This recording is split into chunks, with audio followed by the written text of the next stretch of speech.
Hello and welcome back to the Premier Injuries channel. Today we're talking about Everton's injury crisis and quite an interesting insight because there seems to be movement within the club in terms of personnel over this issue, or maybe not. So Ben, do you want to talk to us about what is actually going on with the... Yeah, so Danny Dinash, who is the Chief Medical Officer at Everton down at Finch Farm, he has parted ways with the club.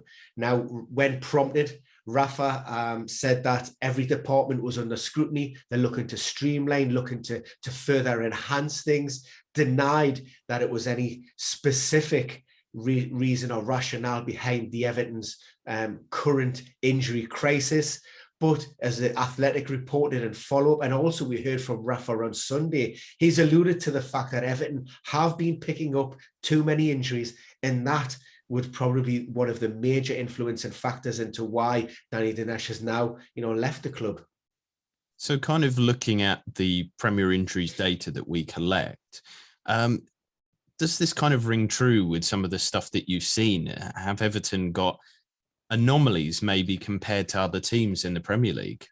Yeah, so first and foremost, the first thing that we've done was have a look at the actual data, and are Everton typically performing any worse than any other team in the Premier League as it currently stands. Now, we went up to including game week 11, and we looked at what we classify as significant injuries only. Now, those are setbacks which result in a player missing a game. So we eradicate those little knocks and those niggles where players are only out for, a day or two, and we just focus on those time loss injuries. Now, Everton, there are one team who've actually suffered more injuries than Everton this season. That is on Merseyside. That is Liverpool. What I would say is it isn't a like-for-like comparison there, because Liverpool have been involved in European competition. And in fact, they've played, I think it's on over 450 minutes more this season. So in terms of an injury per minute ratio, nobody's suffered more than Everton.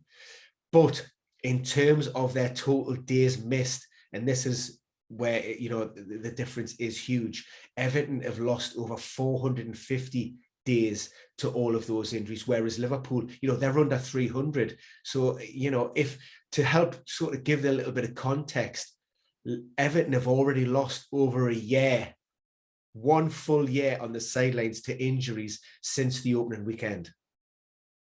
And so we often hear at Premier Injuries kind of say, we don't want to over criticize staff for injuries.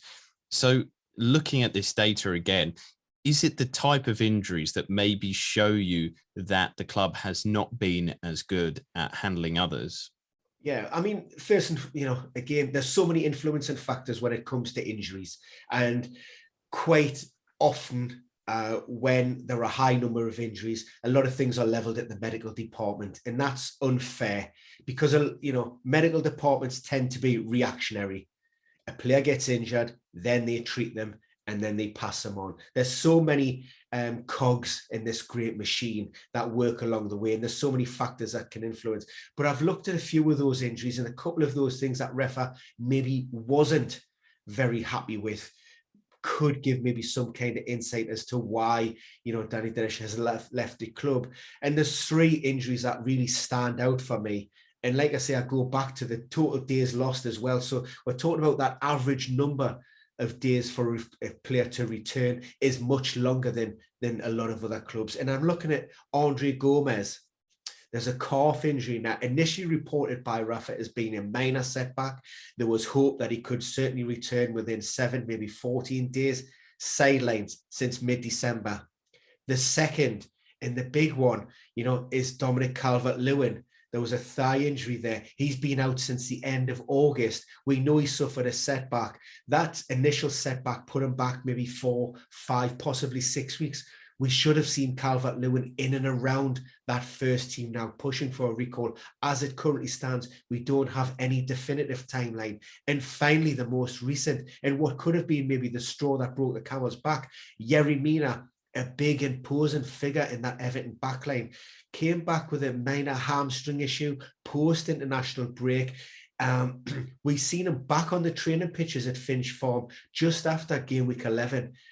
nowhere to be seen in the matchday squad in game week 12. And again, it doesn't look as if there's any kind of definitive timeline in place from Rafa. Clearly unhappy, and maybe, like I say, some of those soft tissue or muscular strains may have had an influencing impact on the decision to let his chief medical officer go. And is it also maybe the type of injuries? So quite often we talk about soft tissue injuries being maybe an indicator that clubs have not done as good a job as possible in managing their players. Is this particularly high at Everton? Yeah, I mean, look, look, let's just say it's very difficult. What medical or what clubs want to be fairly judged by is those so-called, avoidable issues, like you say, those muscular tears, those muscular strains. Let's forget about maybe the Fabian Delph dislocated shoulder. That's part and parcel of the game. It's a contact sport. We've also had Jordan Pickford there with a shoulder injury as well. That's going to be part and parcel, particularly for a goalkeeper.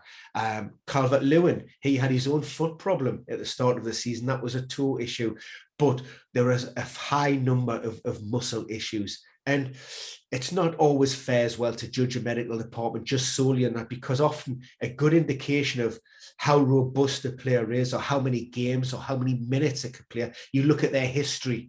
So if a player inherently has had a bad history record, or maybe questions in the past, then that's a good indication that they may struggle to go forward. And we've seen that Lucas Digne picked up a hamstring injury playing for France in the Euros. He's had a couple of niggles. We've seen Alex Iwobi with adductor and groin problems in the past. Again, he's been hampered. Jean-Pierre Philippe Gamerman, we know that since he's arrived at the club, he's just had a bit of a nightmare, to be honest, from start to finish. So, these players, to see them back in the treatment room at certain points doesn't come as any massive surprise.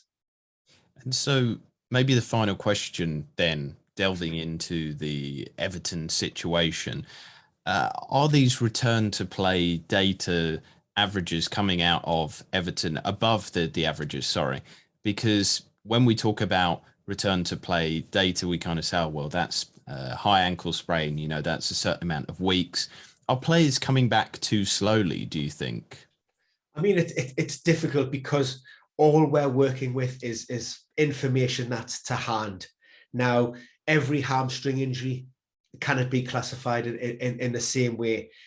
How a player responds to an injury is different. Where that tear or strain may, the locality of it, whether it's a proximal tear or whether it's further down the leg and it's a distant tear. So they're never like for like in comparison. So it's difficult. So what we're doing, we're making generalizations here. We're grouping injuries together.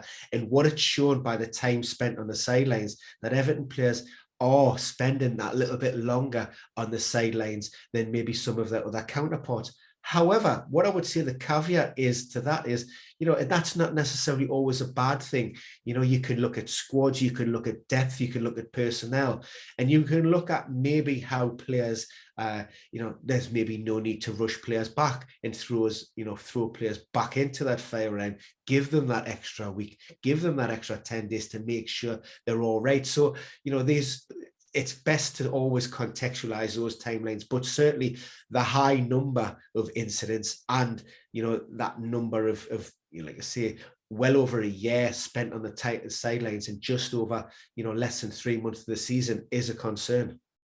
And so wrapping it up then, do you think that this is a good time for a new person to come in? We're coming up to Christmas. It's going to be a tight time. A lot of pressure on players to keep well, keep fit, because of the tight schedule. Is this a good time, or should this have maybe been something towards the end of the season? I mean, what we know about Rafa, and we know him quite well from his time on Tyneside, he's meticulous in his planning, in his preparation. This won't be a decision that is taken lightly. This will be a gathering of evidence, looking at the numbers, and this would be a conclusion that's been drawn, not just on a whim, on a snap decision, something that's been gathered and collated probably over the last year. I mean, to give you an idea in terms of squad and how many players Everton have actually used, they've used 33 players for domestic league games over the last 365 days. Now, that's above the Premier League average of 31. But, there's only 2 teams in the Premier League who've actually used more players. One, which is very close to your heart, Arsenal 35, and also Southampton 35. At the other end of the scale, again, just to give you a little bit of insight, it may surprise you to learn that Manchester City, no team has used fewer players than Manchester City over the last year. And when you consider, they're typically involved in European competition, and it's 25, by the way, then that's a fantastic achievement. So, Rafa would be looking at that, particularly when you're working with budget constraints for the transfer market.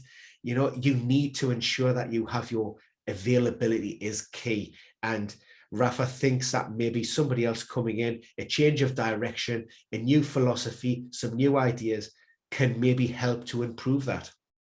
Well, that is the insight then into Everton. This is more of a deep dive than usual, but I always find these ones quite fascinating. And if you found that fascinating, if you enjoyed it, please do hit that subscribe button, because we love doing all this type of stuff here. We obviously do the Fantasy Premier League stuff, but we are Premier Injury, so we like to go quite deep in terms of data analysis, linking player performance to fatigue and whatever kind of stuff that we find quite interesting as well when we do our little data deep dives. But for now, I hope you enjoyed that. Do press that subscribe button. We've got loads more content coming out this week and all through the festive period as well to keep you entertained.